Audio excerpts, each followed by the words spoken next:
A fresh confrontation at Ayungin Shoal has now spilled into diplomacy with President Marcos summoning China's ambassador to Malacanang. Good morning, I'm Gerg Cahiles sitting in for Attorney Karen Jimeno, and this is At the Forefront.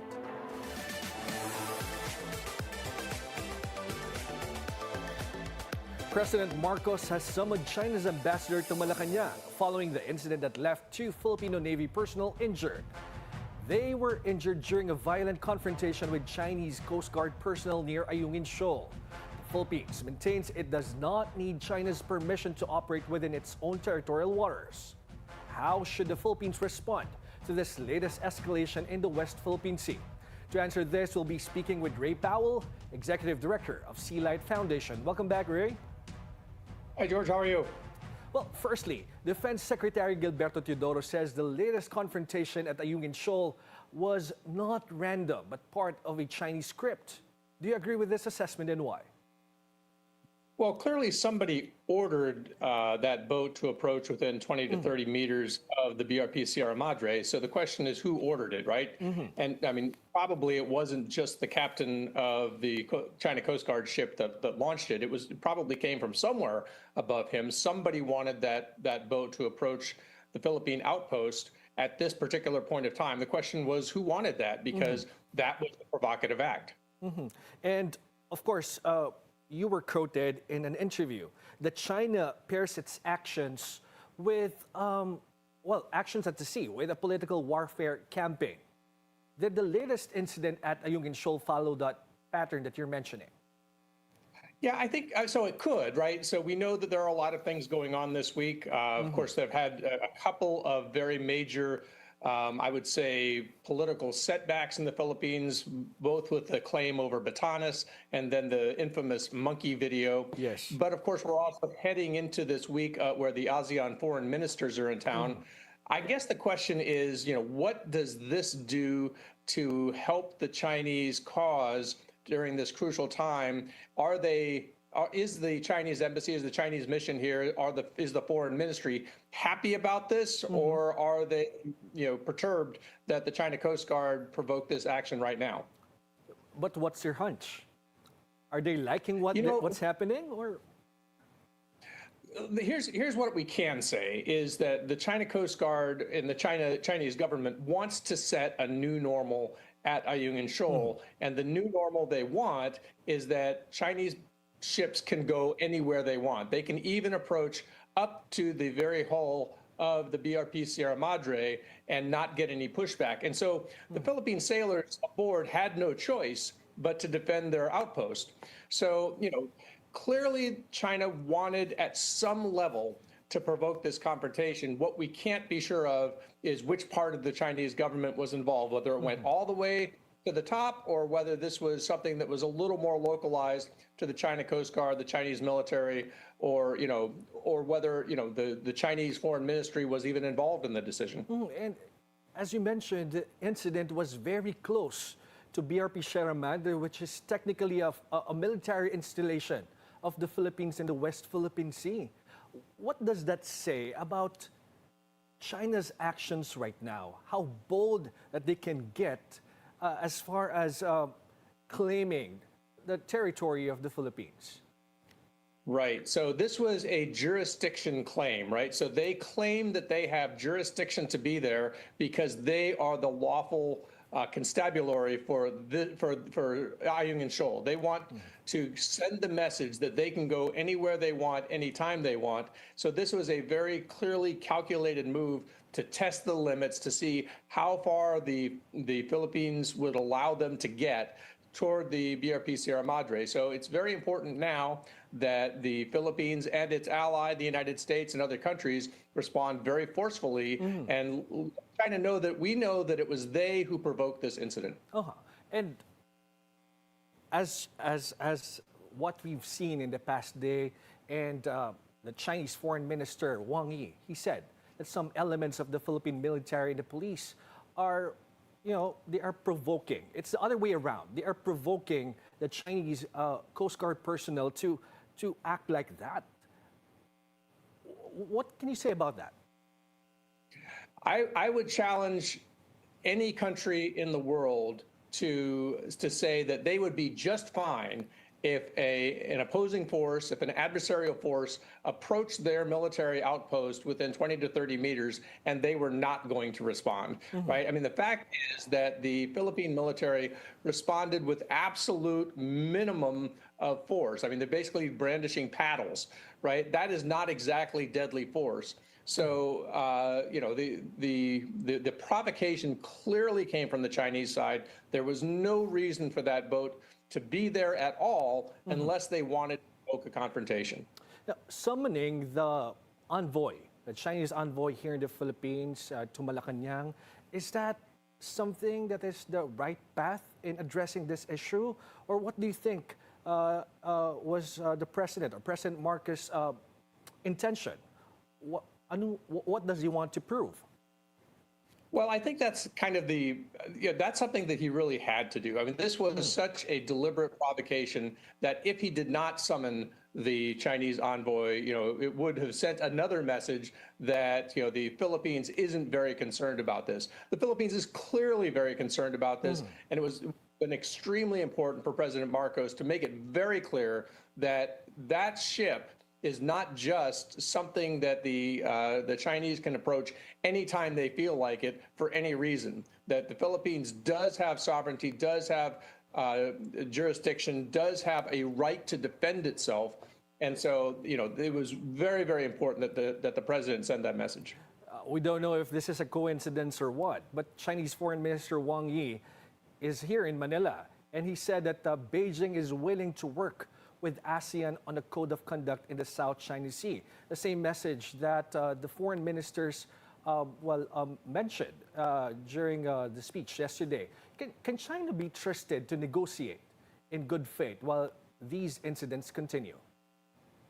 Well, I suspect you know my answer to that, George. It's certainly not. China has violated the UN Convention on the Law of the Sea. They have rejected the arbitration that that UNCLOS set up. They have repeatedly violated, including yesterday or 2 days ago, they have repeatedly violated the 2002 Declaration of the Conduct of Parties in the South China Sea, including the prohibition on the threat or use of force, the restriction on freedom of navigation, the clause that says countries must exercise self-restraint. They have violated all of that. They are serial violators of every agreement that they signed. They are bad faith negotiators. And the Secretary of State of the United States, Marco Rubio, is also here in Philippines, in Manila, to meet with ASEAN leaders, foreign ministers. Both the U.S. and Australia have publicly condemned China's actions at Ayungin Shoal. How significant are these responses at this point? I think that these are, frankly, the minimum responses that the United States, Australia, and others should be giving. The more important responses as we go forward will continue to be the pledges of material support to the Philippines, not just things like joint patrols or gifts of boats and ships that have been coming, pledges of money from the United States. All of these things are things that the Philippines needs to become a more credible force and to present a more credible deterrent, so that these kinds of actions by China are things that China has to carefully consider before it takes them, because over time we need the Philippines to be a stronger force, so that, again, China can't simply take for granted that they can just push the Philippines around.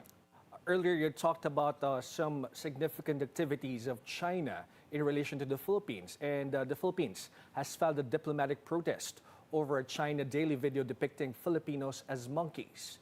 Do you see this video as an isolated propaganda misstep, or is it a part of a broader disinformation campaign targeting the Philippines, including owning Batanes?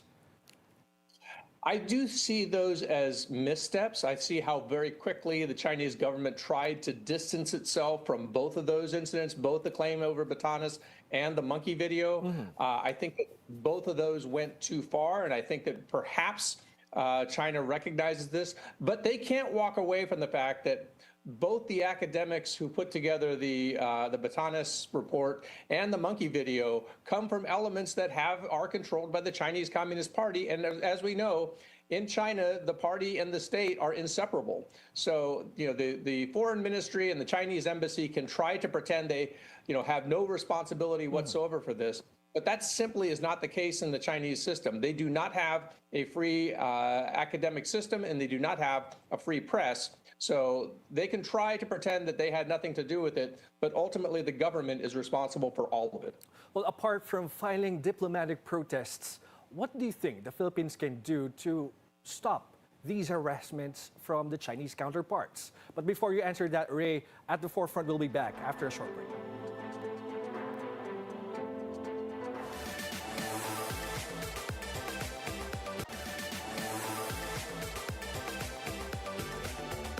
Welcome back at the forefront. We continue our conversation with SeaLight Executive Director Ray Powell. Now, Ray, what can the Philippines do aside from filing diplomatic protests against Chinese harassment, whether it's disinformation or actual confrontations?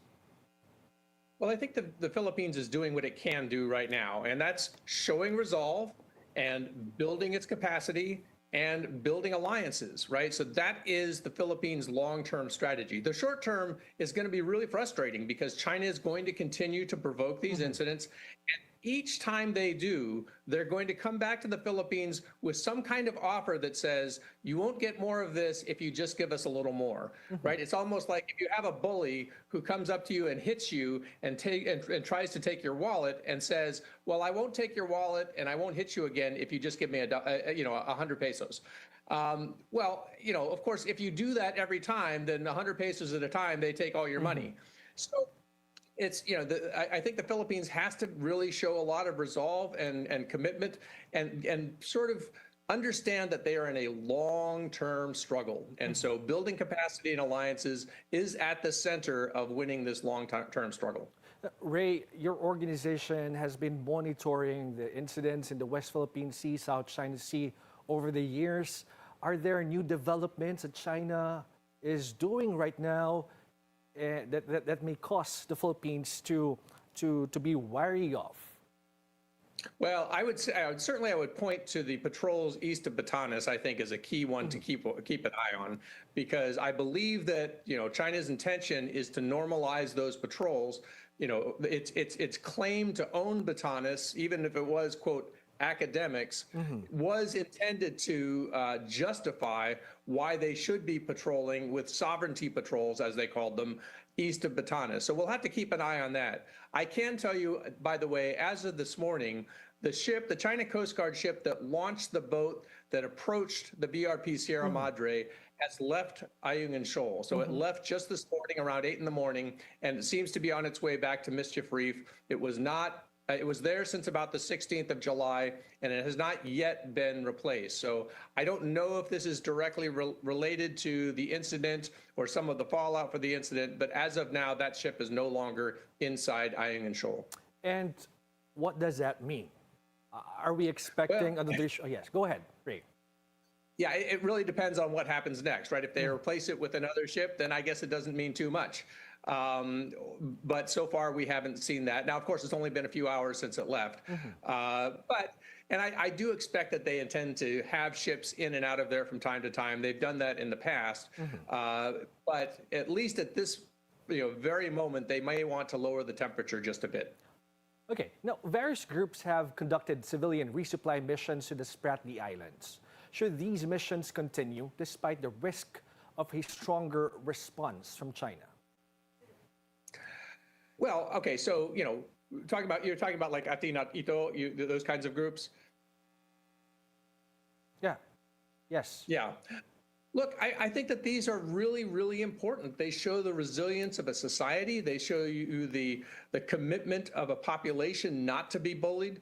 And they show China that it's not just a few people in the government that they don't like very much, whether it be Secretary Teodoro or Jay Terriella, or it's not just these intransigents acting on their own who have to be pushed out of the way, but the support for the Philippine government policy of resolve and a staunch defense are things that the population supports. And so it's very good, actually, to have these groups out there demonstrating that, again, the broader Philippine society is behind the government.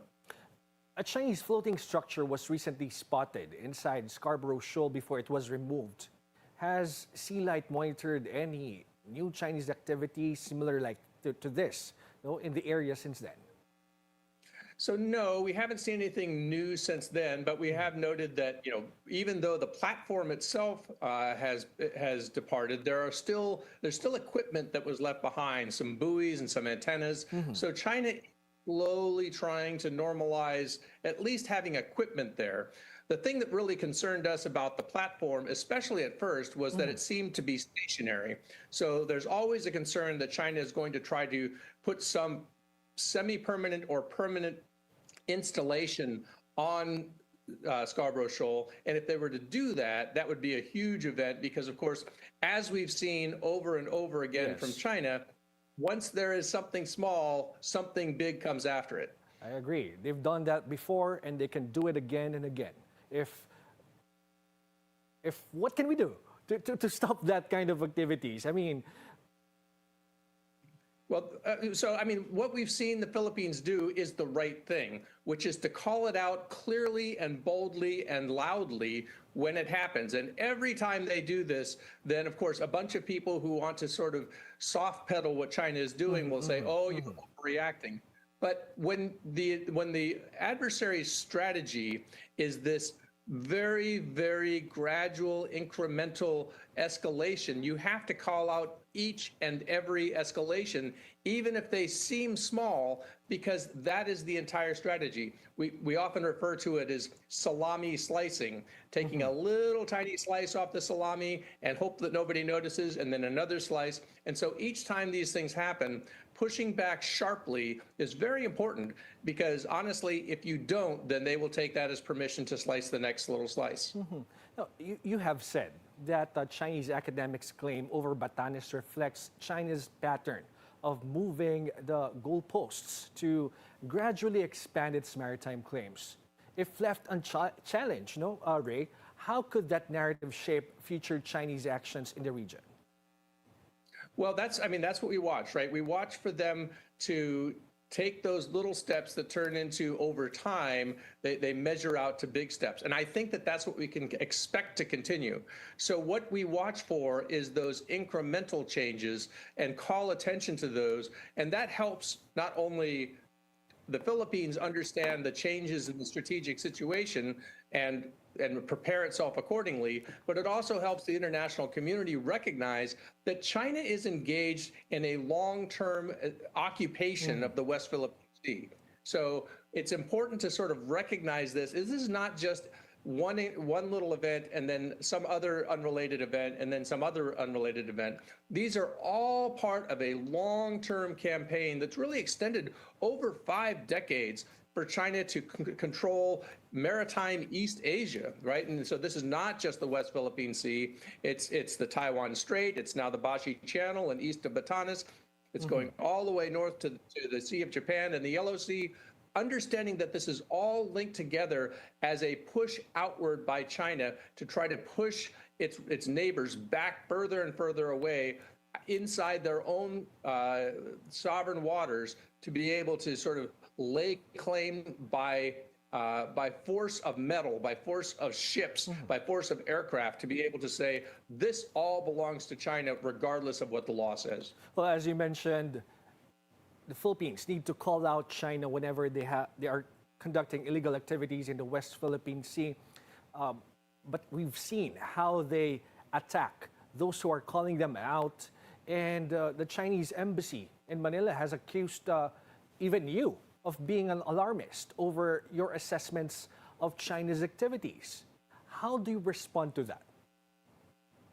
Again, we know what their strategy is. And so on one hand, they want to make these incremental moves, and on the other hand, they don't want to be called out for them. So anyone who calls them out automatically is going to become an alarmist. But if you don't raise the alarm, then they simply get to take what they want. And by the time everybody wakes up, it's too late. I've often talked about it as being like a boa constrictor slowly squeezing its prey. If you wait until you can't breathe, it's too late. You have to recognize the fact that the squeeze is on right now. And each time the coils tighten, you have to raise the alarm. Well, in time for the ASEAN foreign ministers meeting, Wang Yi, the Chinese foreign minister, is here. Do you honestly believe that there's a possibility that a code of conduct in the West Philippine Sea between China and ASEAN nations will be created anytime soon?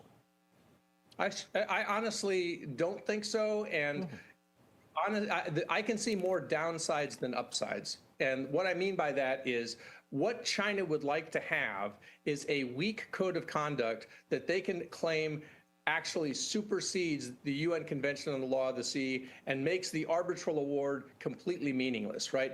Because what they can do is they can say, we have this new code of conduct and we agreed on this within the region. So all of those outsiders who put together this other international law, they have no place in this anymore. So that way, and of course, part of the reason I don't believe there can be a code of conduct, it isn't just because we've been talking about this for over 25 years and there's still not a code of conduct. It's also because, of course, as I said, China is a bad faith negotiator. It's also because I just don't see how China will ever allow any outside body to judge its actions, right? In order to have an enforceable code of conduct, you have to have an enforcer. And China is not going to let any enforcer enforce that doesn't give it veto power over that enforcement. And if China has veto power over the enforcement, then frankly, that's worse than having no code of conduct at all. Exactly. Now, Ray, what should we watch out for after this high-level diplomatic exchange? Should Filipinos expect more diplomatic engagement, or could this lead to more tensions, more problems with China in the coming days?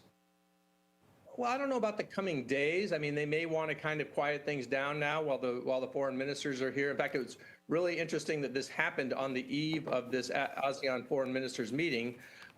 So they may have wanted it out there for some reason going into these meetings. Oftentimes, China will put these things out there in order to say, well, if you don't want this to happen again, then give us something that we want, right? It's almost like an extortion racket. But I would expect maybe during the rest of the meetings, probably not much will happen. But there will certainly be other incidents, right? And the reason is because China has maximalist demands.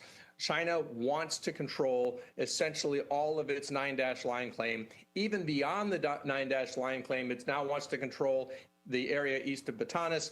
It has maximalist maritime demands, and it's not going to rest ultimately until it achieves those, unless we get to some point at which the collective resolve of the Philippines, Japan, others, and their allies is enough to sort of make China start to question whether its strategy is working. All right. Thank you very much, Ray Powell, the Executive Director of SeaLight Foundation. Thank you for your time, Ray. Thanks, George. The Philippines cannot match the military might of China, but that does not mean Beijing can do whatever it wants in the West Philippine Sea. All Filipinos, whether uniformed personnel or civilians, must help protect the country's sovereignty against unwelcome foreign incursions, because the country needs all the help it can get. Be informed, be insightful of the news. I'm Gerg Cahiles. Always stay at the forefront.